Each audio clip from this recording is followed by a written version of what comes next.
Let's just jump right in, shall we? Welcome to this explainer where we are tackling something literally all of us wrestle with: the power of not reacting. Today, we're diving deep into the fascinating neurobiology behind those split-second moments that totally dictate our emotional lives. And we aren't just talking about trying to be a calmer person, We're going to break down the exact biological mechanisms and evidence-based interventions that will give you absolute control when the pressure's on. So tell me if this sounds familiar. Have you ever fired off an angry text message and immediately, like the very second you hit send, regretted it? Or maybe you've drafted a highly spicy email to a colleague that you definitely should have deleted? Right, we've all been there. We've all felt that sudden defensive impulse triggered by stress. And sure, lashing out quickly relieves that uncomfortable tension in the moment. But then we're left dealing with the messy downstream consequences like a damaged relationship or some serious behavior regret. So, what's really happening here? Well, the absolutely crucial takeaway is understanding the fundamental dichotomy between an emotional reaction and an emotional response. A reaction? That's a victim-oriented state. It is instantaneous, totally automatic, and heavily driven by your past conditioning. Basically, the external trigger has complete control over you. A response, on the other hand, is a victor-oriented mindset. It's delayed, it's deliberate, and it's rooted in your conscious agency. Taking that beat allows you to maintain healthy boundaries without escalating the whole situation. To bring this to life, imagine you're walking through a really quiet forest, and you suddenly stumble over a hidden tree root. A reactive mind meets that fall with immediate frustration, anger, maybe even self-criticism. It fights reality. But a responsive mind, it calmly dusts itself off and examines the route to learn the terrain of the trail. It adapts without judgment, viewing the whole thing as a chance to just tread a bit more carefully next time. Section 1. Your brain under stress, the frontolimbic interface. Let's actually look at what's building inside your brain during the exact split second you get triggered. In a well-regulated brain, specialized regions of your prefrontal cortex basically act as your executive manager, sending top-down signals to keep you chill. The dorsolateral region is managing your goals, the ventrolateral region is actively suppressing those wild impulses, the medial region evaluates the emotional context, and the anterior cingulate cortex is essentially your internal conflict monitor. Together, this incredibly complex network ensures you choose a measured response.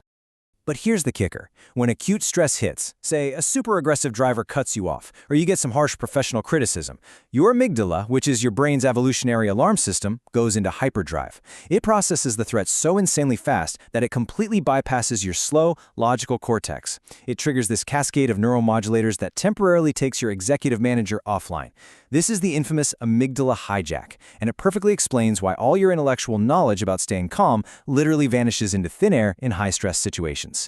Section 2. The window of tolerance, your autonomic weather system. Now, how does your body handle this alarm? This brilliantly maps out Dr. Stephen Porges' polyvagal theory.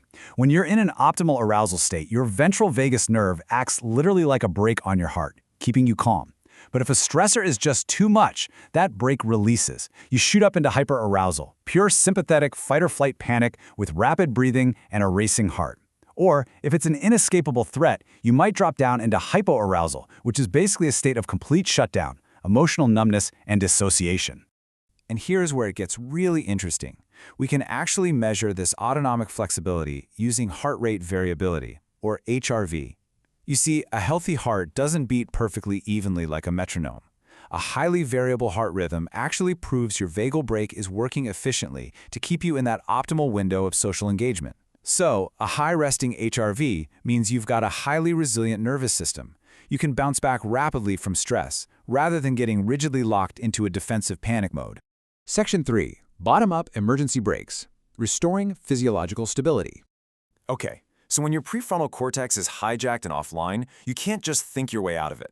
You must use bottom-up somatic interventions. Enter the mammalian dive reflex. This is one of the most powerful emergency brakes you have. By submerging your face in cold water, or just slapping an ice pack across your eyes, you trigger the trigeminal nerve. This sends a rapid-fire signal straight to your brainstem that drops your heart rate by up to 25% in just 30 seconds. It forcefully interrupts acute panic. It's amazing. Now, realistically, you probably don't keep a bucket of ice water at your office desk, right? So your next best emergency brake is the physiological sigh. Here's how it works. You take a deep inhale through the nose, and then, right at the top, a quick secondary sniff to fully pop open those collapsed little air sacs in your lungs. Then you perform a long, slow exhale out through the mouth. That extended exhale physically expands your thoracic cavity, slowing blood flow to the heart and literally forcing your nervous system back into real-time balance.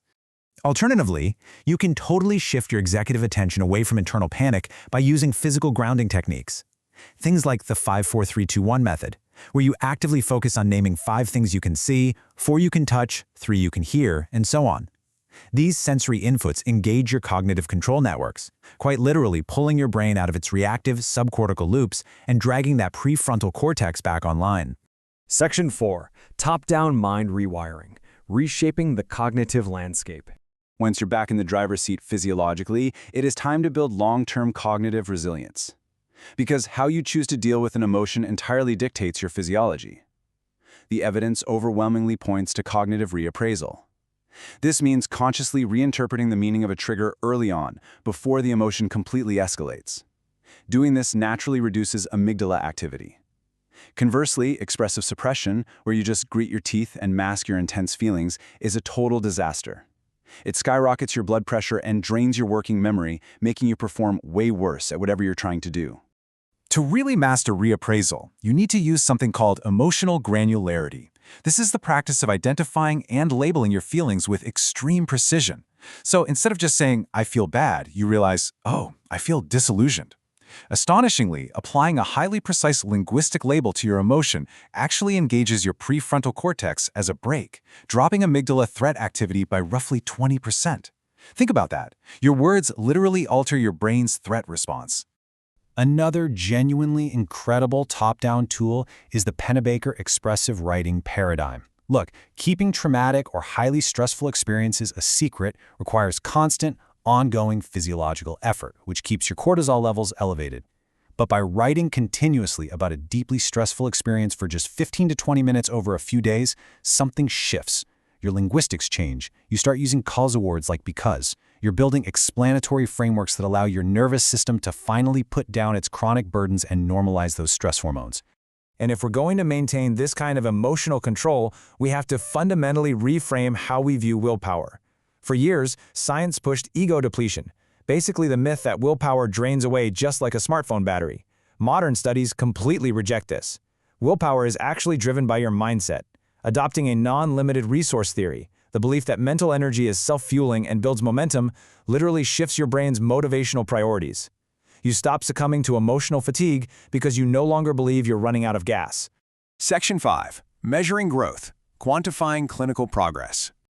So how do we actually know if all these tools are moving us from a reactive victim to a responsive victor? Well, you can tangibly measure it. You might notice a sharp decrease in the frequency or duration of arguments in your life. You can ask trusted peers for honest feedback on how you're navigating difficult conversations. And biometrically, you can literally track your autonomic flexibility using wearable tech, looking for a higher resting HRV and way faster cardiovascular recovery speeds after a stressful event. Those are objective, hard data markers that your vagal brake is getting stronger.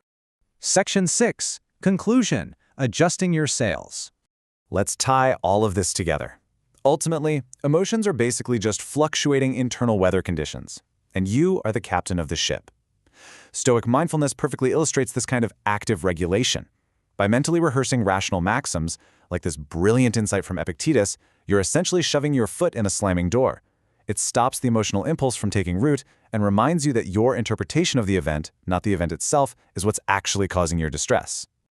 Transitioning from reacting to responding isn't about becoming an emotionless robot. It is a highly active, dynamic state of self-regulation. So I'll leave you with this final provocative thought. The next time the internal wind changes and a storm kicks up, will you continue to fight it with automatic, instinctual reactions, or will you use these structural, somatic, and cognitive tools to adjust your sails and chart your own deliberate response? The choice is entirely yours.